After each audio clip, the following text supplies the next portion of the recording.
프리패스 그런 거 없습니다. 그딴 거 없어요. 세상에 존재하지 않습니다. 바보가 아닙니다. 회사는. 유라등님, 네. 명분대 나오면 대기업 프리패스라던데 혹시 맞나요? 아직도 이런 그 구닥다리 같은 생각들을, 너무나 이 올드한 생각들을 그냥 제 나름의 데이터와 사례를 통해서 좀 말씀을 드릴게요. 최근에 제가 서울대학교 과 출신의 한 분을 상담을 했던 적이 있습니다. 거의 모든 금융권의 모든 출사표를 다 던져봤는데 그럼에도 불구하고 처절한 실패를 경험하셨기 때문에 도대체 본인의 문제점이 뭐냐 싶어서 이제 오셨던 거죠. 그분이 스펙이 그렇다고 뒤처지느냐? 절대 그렇지가 않습니다. 학점이 괜찮으셨고 경제 동아리를 이제 2개를 하셨고, 제가 이제 모의 면접을 하면서 탈락할 수밖에 없었던 이유를 알게 됐습니다. 부동산 투자 회사니까 서울 시내에 그 회사에서 관리하는 빌딩이 몇 개가 있는지 아느냐고 제가 여쭤봤어요. 술술 나오는 겁니다. 무슨 동에 뭐가 있고 어디에 뭐가 있고, 그래서 위치도 알고 있냐? 위치 주소를 외우더라고요. 가본 적 있냐고 물어봤죠. 가본 적 없대요. 저는 사실 그게 문제라고 생각했어요. 그러니까 나오는 대답들의 심도가 굉장히 얕고 검색만 해도 나올 만한 정보를 가지고 면접장에 임하니 당연히 듣는 사람 입장에서 설득이 안 되더라는 거죠. 자기가 홈페이지에서 그런 표현을 봤다는 거예요. 고객 친화적인 건축을 하는 회사다. 그런데 그걸 아는 것처럼 얘기를 한 거죠. 그러니까 면접 때 뭐 물어봤을까요? 어떤 점에서 그렇게 느꼈냐라고 물어보는데 거기서 대답을 못했다는 겁니다. 이 회사를 진짜 들어오고 싶어 할 만한 그런 애정이 결핍돼 있다는 생각이 들었던 거죠.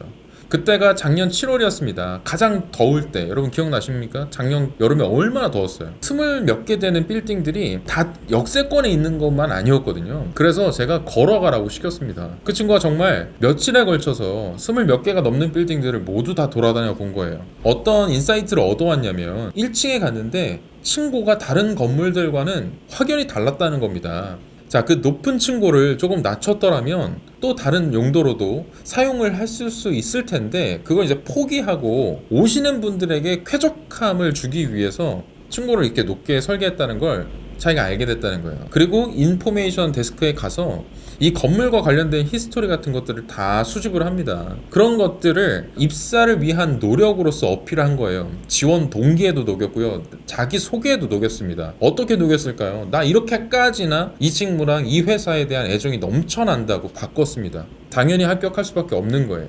사례를 길게 말씀드렸습니다만 드리고 싶은 얘기가 뭐냐면, 학교로 비벼이던 시대는 끝났다는 겁니다. 그 종말의 시대가 왔다는 걸 여러분들이 좀 인지하셔야 되는데, 아직까지 그 부분을 무시하시는 경향이 있고 믿고 싶지 않아 하는 경향들이 있는 것 같습니다. 자신의 문제가 진짜 무엇인지를 들여다보기보다는 주변에 안 되는 사람들이 보이면 저 사람은 학교 때문에 떨어졌을 거야, 저 사람은 스펙이 안 받쳐서 줘서 떨어졌을 거야 라고 생각하는 게 엄청난 착각이라는 겁니다. 그런 생각을 가지고 나서 무슨 보완을 할 수가 있겠어요. 자기가 스스로 부족한 게 스펙이에요.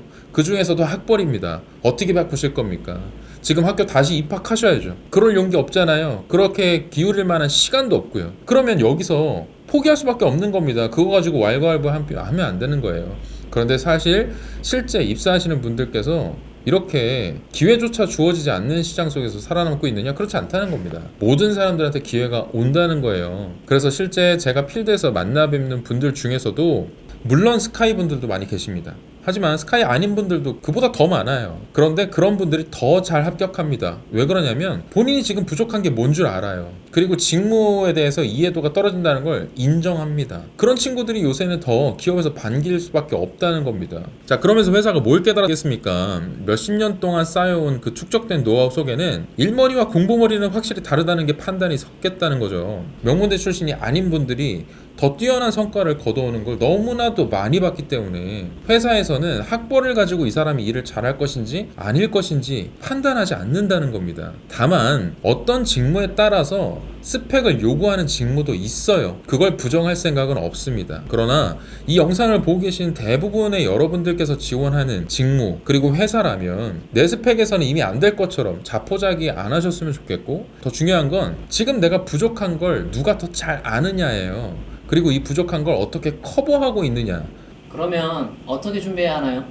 직무에 대한 이해도와 전문성을 높여라. 이 2가지로 좀 귀결을 좀 짓고 싶고, 조금 더 다른 경험, 그들과는 조금 더 다른 정보를 가지고 있어야 비벼볼만 하겠죠. 그래서 그런 정보를 어떻게 얻느냐.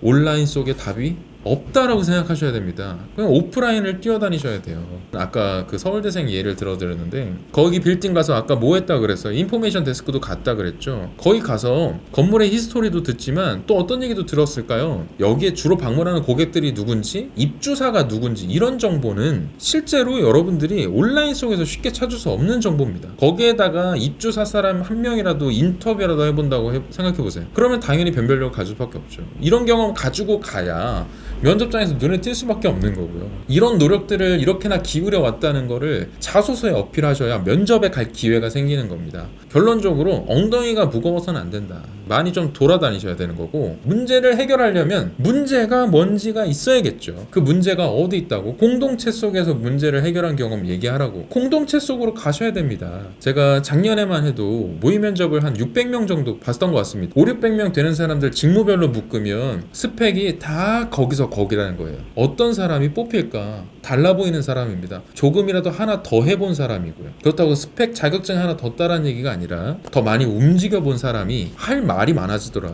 물어보고 싶은 게 많아지더라. 오늘 제가 뭐 두서없이 말을 많이 했는데 결론적인 건 프리패스 그런 거 없습니다. 그딴 거 없어요. 세상에 존재하지 않습니다. 바보가 아닙니다. 회사는 학벌 가지고 뽑아주지 않아요.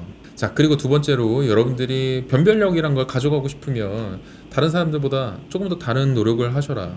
어느 방향성을 향해서 그것만 좀 인지하셔야겠죠. 직무의 이해도, 직무 전문성, 그리고 문제를 해결할 줄 안다는 것, 그거에 대한 근거를 들이밀 수 있는 경험들만 정리를 좀 해두셔도 확연히 달라지실 수 있고 꼭 좋은 결과 얻으실 수 있을 거라고 생각합니다.